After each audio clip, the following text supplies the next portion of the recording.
Hello and welcome to, whoa, this video is shaky. Welcome to Unit 2 of Introduction to Social Welfare. Just dropping off my daughter at daycare, and I thought I'd shoot this video on the way there. So this video is just to help guide your thinking as you read the chapter, which is chapter 2 of the course textbook, Graham, Shear, and Delaney.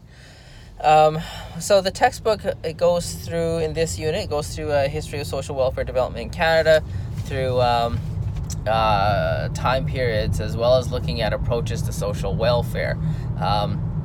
So in terms of time, the textbook briefly looks at classical civilizations, as in like before the Common Era, BCE, and it looks at some of the religious context to social welfare development, such as like the call to care for orphans and the widowed.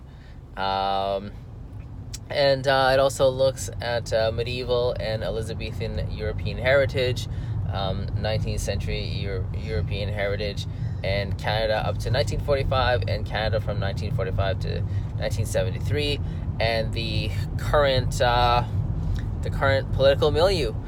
And so the text, it talks about residual, institutional, and market state approaches. When it comes to the residual approach, it takes its cue from the medieval and Elizabethan European heritage.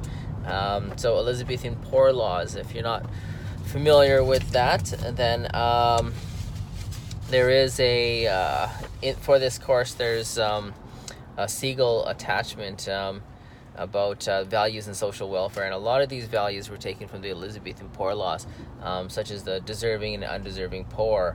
And so take a look at that, and it'll give you some context there. So for example, the deserving and undeserving poor is the belief that those in need of virtue, by virtue of circumstances beyond their control, in other words, the widows, orphans, elderly, and those with disabilities are deserving of assistance, while those who are able to work are seen as lazy and not deserving of relief. It is a moral defect that they are unemployed. And that's the residual approach. Has some historical influences on present day legislation, such as the principle of less eligibility.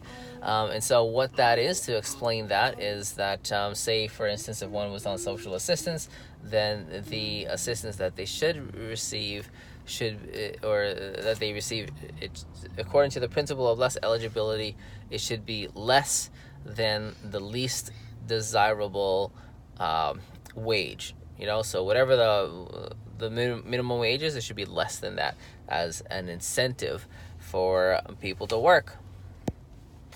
Whether you believe in that or not, that's another thing. And they had indoor and outdoor relief.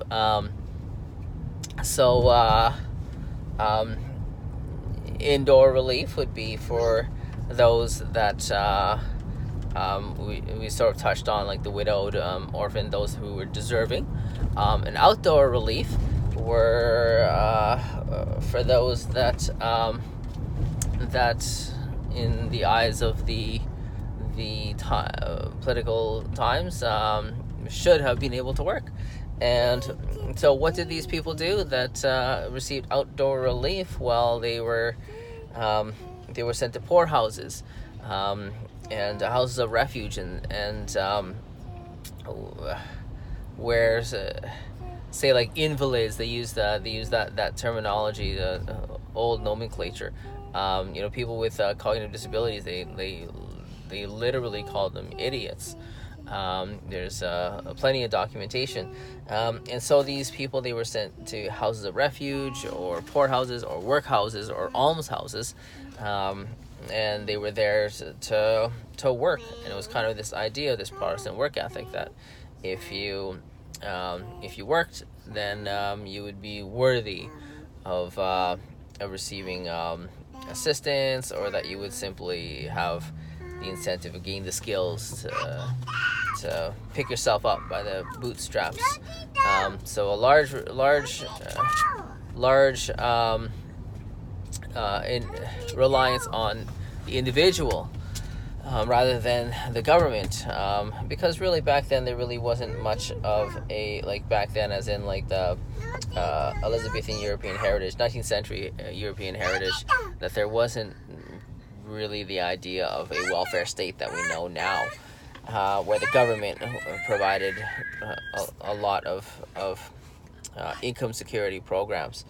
And so and poorhouses, like there's plenty of records of houses of refuge and even asylums that a lot of people didn't need to be there. Like, for instance, women in abusive relationships, they would flee.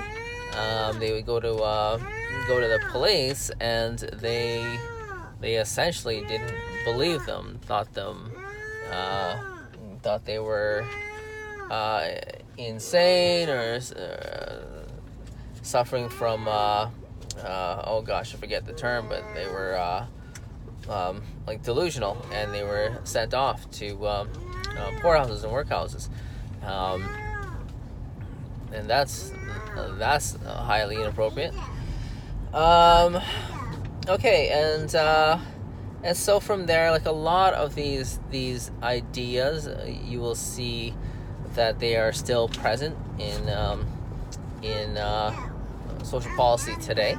A lot of people hold these views that the poor are lazy and they should just work harder. Now there was the institutional approach, and this was really from, say, Canada up to 1945, really 1930, the Great Depression, and forward, and post-World War II. The institutional approach is where the government is providing a lot of funding. Like so income security programs are created, such as, say, CPP, OAS, universal health care, things like that we social assistance. A lot of the programs that we have now, it used to be called family allowance, but the child tax benefit. And so this started a large push in post World War II. There was an increase in immigration, which was happening after World War II, and there was a growing racial and ethnic diversity within Canada. In 1982, the Charter of Rights and Freedoms was created to help recognize historically disempowered populations, and the Canada officially became a multicultural nation in 1987 with the Canadian Multiculturalism Act. The social work profession was growing, and in really in 1943 there was a report, the Marsh Report, which argued for comprehensive and largely universal welfare state programs that were government funded. So a couple of really big programs that came out of that, or out of that push, was universal health care, which we're very, very fortunate to have, and CPP. And then there's the market state. So there's a lot of issues when it comes to the market state. So the market state is the rise of the private sector, and liberal ideology. And liberal ideology will be explained in the next unit, I believe. And so that is looking what it looks like is a reduction in government funded income security programs. So, for example, EI, employment insurance, used to be called unemployment insurance, and that was at one point. Well, that's a psychiatrist in my building. She rides a bike. That's good. So employment insurance, unemployment insurance used to be government funded, and now employment insurance is now it's employee and employer funded, and it is the criteria has become harder to become eligible for it.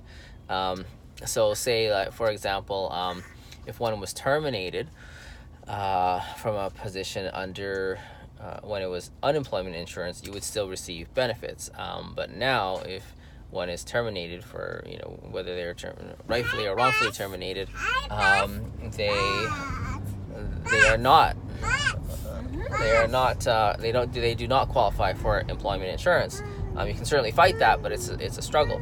And there's a big push to reduce government funding, and this applies also to healthcare. And there's talk about the privatization of healthcare, and it's some of that is due to capitalism. As it's lucrative. I see it in healthcare. We have healthcare aids that are provided by private for-profit agencies, and there's some issues there, right, about the quality of care if it's for-profit. And yes, again, the replacement of universal programs, which I spoke about unemployment insurance, UI and EI. Also the replacement of family allowance which was universal, to the child tax benefit, and clawbacks on OAS payments to upper income Canadians. And we also see it in, say, like the user fees for programs, simple things that you and I would use, say like parks, museums, that were once free, now there are user fees. And the growth of government debt has really pushed the neoliberal ideology as a big platform for, say, the conservative party is to reduce government debt. Also, the recognition of the rights and historically disempowered peoples, such as Indigenous peoples, the women, LGBTQ+, people of color, and people with disabilities, etc. There's it's kind of this push to the political, the politics of recognition and individual rights. And again, the rise of neoliberal ideology, the primacy of financial markets, and the private sector, and individuals increasingly encouraged to provide for themselves. So that's okay.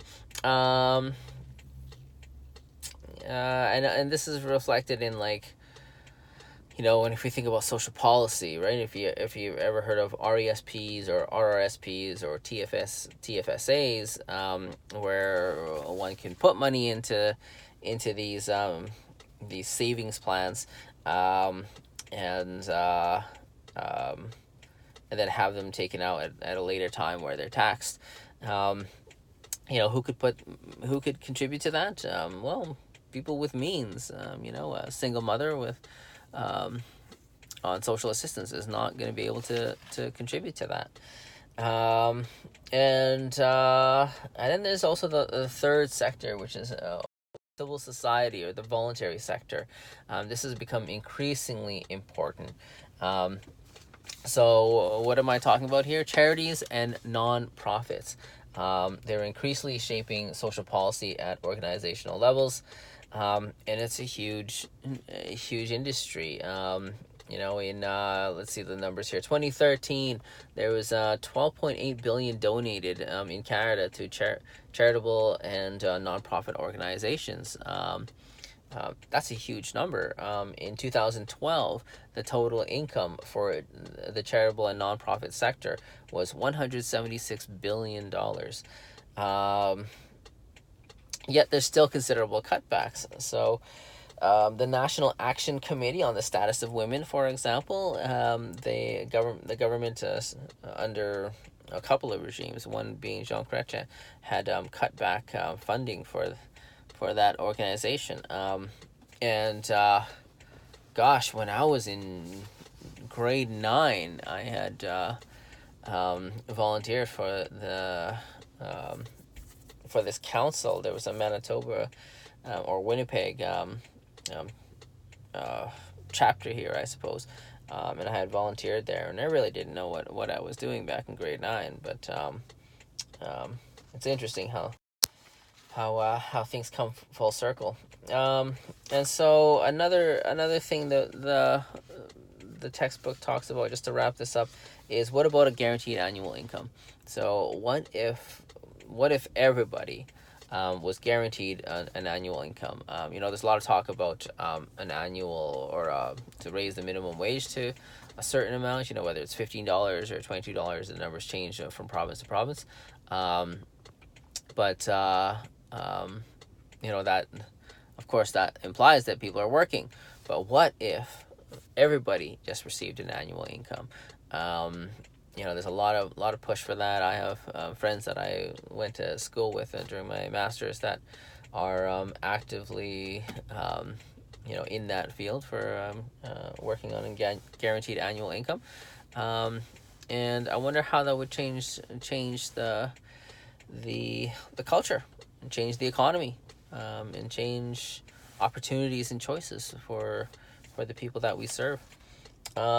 Anyways, take a look at or take a read of the chapter, and if you're familiar with political parties, try to match these ideas, these ideas of the institutional, residual, and market state approaches with political parties. When I talk about political parties, I talk about the three major political parties. Oh, this woman almost got hit by a car. It's not a one-way. She's looking the wrong way. But the three major political parties, such as the NDP, the Liberals, and the Conservatives. Anyways, take a look at it. There's for the chat discussion, there's some gray literature from the CASW that you're to read and then talk about it for this unit. Okay, this is a wrap. Till next time. All right, bye.